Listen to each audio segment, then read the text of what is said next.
increase. The promise was keep your doctor, keep your plan, save $2,500 per family per year. The average family already has seen $4,100 in increase in premiums up to this point.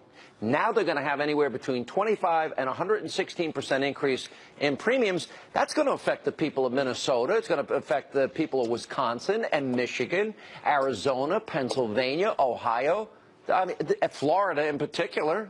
You know, the elderly on fixed income. I was going to say, Sean, that's why I think the map you've got can actually be broadened out if people start putting two and two together and realizing, first of all, realizing it's all a lie. That just as Hillary Clinton lied, so did Barack Obama. This stuff's all been a lie. You now know, because he once again spoke out, that the architect of Obamacare actually said, look, it was designed to do this. I think this is the Democrats' first big step towards government-run health insurance by so shattering the private sector that it's not sustainable. So, but it's happening too soon. It's happening now, before the election, and that's why I think you're going to see more states coming into play, not fewer. And by the way, Hillary sold it the same way Obama did. Keep your doctor, keep your plan, save money. She even compared Obamacare to Hillary Care. Watch this. It was called Hillary Care before it was called Obamacare, right? I worked hard back in 93 and 94 to get us toward universal health care. I don't want to start over again.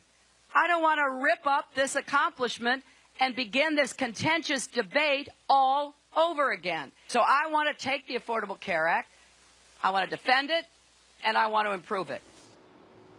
We will start by reducing premiums by as much as $2,500 per family. If you already have health insurance, the only thing that will change under my plan is that we're going to work with your employer to lower your premiums. And everybody will have lower rates, better quality care, and better access. You can get the same good rates as a group that if you're an employee at a big company you can get right now, which means your premiums will go down. Millions of real Americans like Jane and Brett Thomas are benefiting from Obamacare every day. Their premiums are lower, their prescriptions are cheaper. It's one huge, massive government failure that is on a foundation of lies, perpetuated by every Democrat, led by Obama and Hillary Clinton. Fair statement? Yeah, and I think it's ironic. You know, Bill Clinton said this whole thing is crazy and it can't work. And I thought that was remarkable candor. And I think what we've seen since he said that about 2 weeks ago, we've had so much negative stuff coming out. My only point is these are the kind of real-life personal decisions. I talked to a friend whose premiums will, in Minnesota, whose premiums will go up this year, go up $2,400 more than she's already paying. And she just said, I don't know how I'm going to afford this.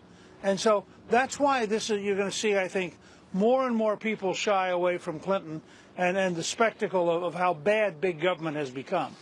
All right, stay right there. We got to take a break. We have a lot more with Newt Gingrich coming up straight ahead. Also coming up, Project Veritas released another new video. This one exposed.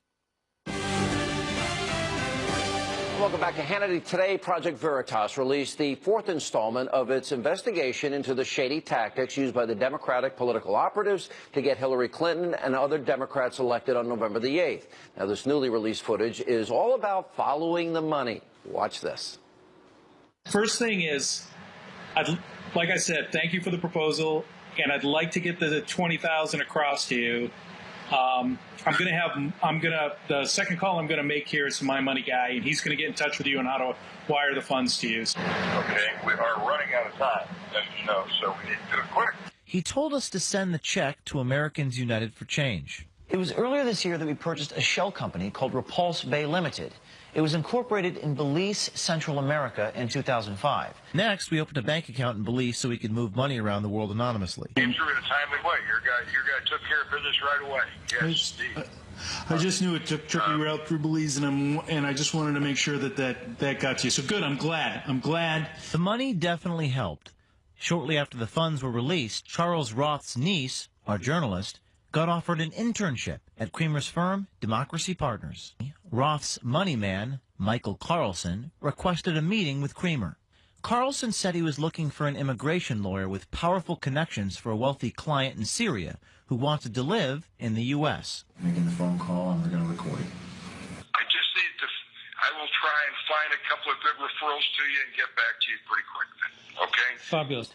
Brad Woodhouse, the president of AUFC, the folks we had sent the money to, heard that we were releasing undercover videos exposing their activities.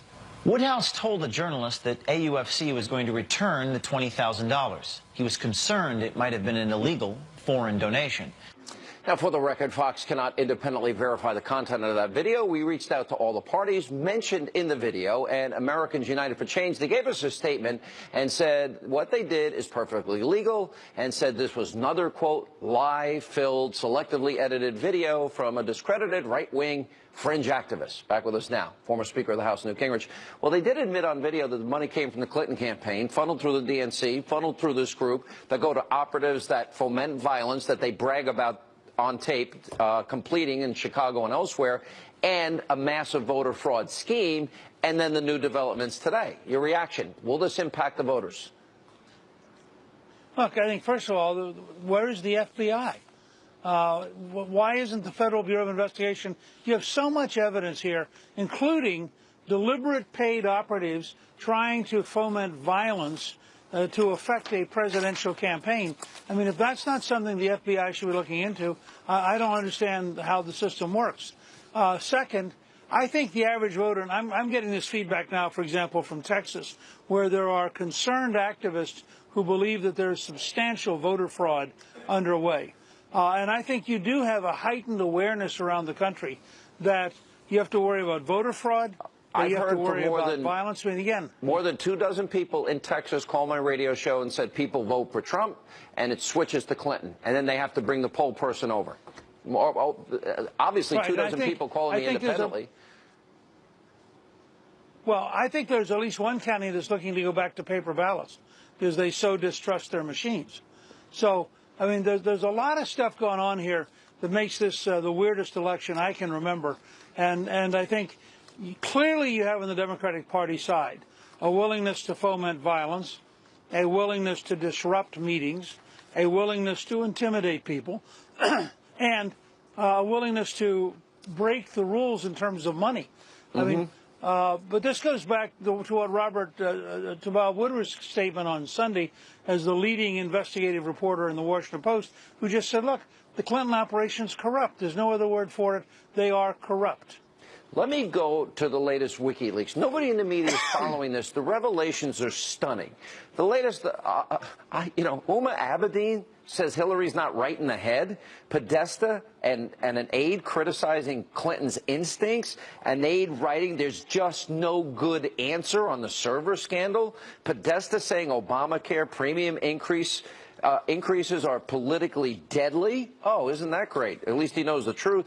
Cheryl Mills and John Podesta earlier in one of the earlier WikiLeaks dumps had said maybe we shouldn't send the emails between then Secretary of State Clinton and Obama, which would have been obstruction of justice, but they were contemplating it. But we do know that Cheryl Mills wrote we need to clean up the mess because Obama lied when he said that he heard about this through the media, and Podesta calling it a hot mess. And journalists who covered Clinton were invited, some 65 of them, I believe, to Podesta's house and others' house. They're being wined and dined by the Clinton campaign. They saw the vulnerability of the Clinton Foundation and all the pay-to-play issues. I'll keep a lot of this up so our audience can keep reading. It would take me a full hour to expose everything that's here. But as you put it all together day after day, what is your take on it? Well, look, I mean, first of all, this is a classic example of organized crime. And if it was any other business except politics, we'd all understand this immediately. This is a conspiracy to break the law. It's a conspiracy to subvert justice. It's a conspiracy to block the U.S. government and manipulate the U.S. government. We just began getting things out today, apparently, that Podesta was also going and having dinner with Justice Department officials. That's right. While they're investigating Hillary. Now, you know, we all knew about the famous airplane meeting between the Attorney General and the... Yeah, and Terry McAuliffe paid off one of the guys at the FBI. It's unbelievable. Right. Well, he paid. Actually, what he did is he invested in the campaign of the guy's wife. And what the guy should have done is then recused himself and had nothing to do with this entire investigation. He was the lead investigator. But right.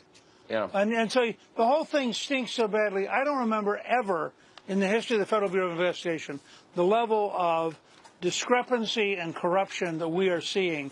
And I think Comey's going to go down in history as the man who corrupted the FBI and crippled the American system of law enforcement. Well, we also have this. And that's what you're seeing day after day. And then we have the enrichment of John Podesta, new evidence that he schemed to hide these Russian-tied assets. You know, one of the things that has been really underreported, the needy Latinos comments. Now new comments today. You got another Clinton advisor saying they're going to deploy brown and women pundits and that they could, you know, cultivate this brown. Really? That's how you talk? Earlier ones were misogynistic and racist and anti-Semitic. The very things that Democrats always say Republicans are, WikiLeaks proves they're guilty of. And I don't know if the American people are absorbing it. Well, first of all, the news media is doing everything it can to avoid covering it. But I think it's getting out there. And I think partly because Trump lays it out. Trump has a huge social network. I think Fox is the only network that's done any serious coverage of much of this. There's been a desperate conspiracy of avoidance by most of the mainstream media because they know that their candidate is sinking into the quicksand. All right, Mr. Speaker, thank you. And before we go, you can meet Newt Gingrich, get a copy of his brand new book, Treason, this Friday, 7 p.m. at the Foxtail Bookshop. It's in Woodstock, Georgia, his old state.